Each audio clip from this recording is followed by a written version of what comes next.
Welcome to Pause on Purpose, and we're picking up right where we continued yesterday. And now today we're going to talk about, well, how do we begin to focus on unity? What are some attributes we need to take on to promote that unity? What can we do? Because we just can't wave a magic wand. There's got to be something internally that happens to us to change in order to be able to give up our agendas and follow Christ. Well, my Bible's open to our today's pause, found in 2 Chronicles 30:12.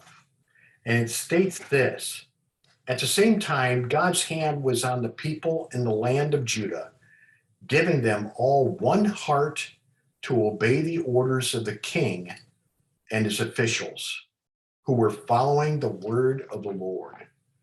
King Hezekiah was trying to bring unity back to both the northern kingdom and the southern kingdom. And he was using the neglected holiday Passover to do it. For years, Passover had been neglected, it wasn't celebrated, and quite frankly, it was not even mentioned. It's one of the three holidays that every Jewish person not only needs to celebrate, but go to Jerusalem. So Hezekiah gets his leading men and the priests and said, we're going to restore Passover. So what he does is he goes from the very north of the kingdom, Dan, all the way to the south portion, Beersheba, and sends his men out and says, we're going to celebrate the Passover. And right here, it says that the Lord was working in the hearts of men and women to give them one heart. But it wasn't always the case. Not everybody was receptive, because if you go back up to verse 10, it says the runners went out from town to town throughout Ephraim and Manasseh. That's referring to the northern kingdom, as far as the territory of Zebulun. But most of the people just laughed at the runners and made fun of them. See, some people were mocking them, just like they mock Christianity today. There's still people back then and today who mock and laugh. But then it says in verse 11, however, some people from Asher, Manasseh, and Zebulun humbled themselves and went to Jerusalem. There you have it. Did you hear the key word?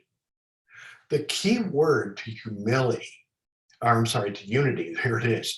The key word to unity is humility. And there can be no unity without a commitment to humility.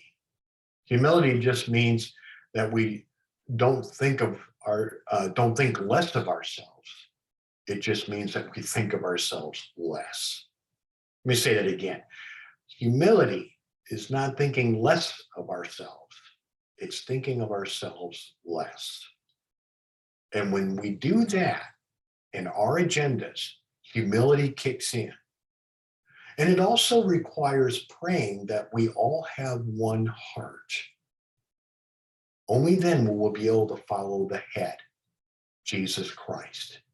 And we'll be like these men and women when they wanted to celebrate the Passover.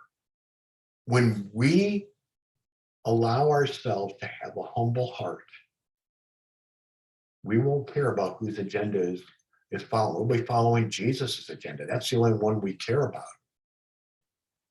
And we won't get hurt when our ideas don't get accepted, because whether it's our idea or someone else's idea, the goal is to find out the heart of God. And remember, it's not our church, it's the Lord's church. Sometimes we can get those two things so enmeshed that we think that what we're doing is the Lord's agenda, when it's really our agenda.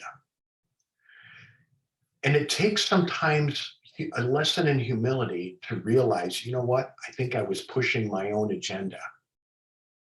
So it's at times like this, we really need to step back and pause and say, Lord, examine my heart.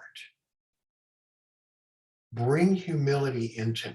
Let me experience the humility of Christ and let me develop a humble heart. And I pray that everyone around me would develop a humble heart so we can follow Christ in order that we can have unity.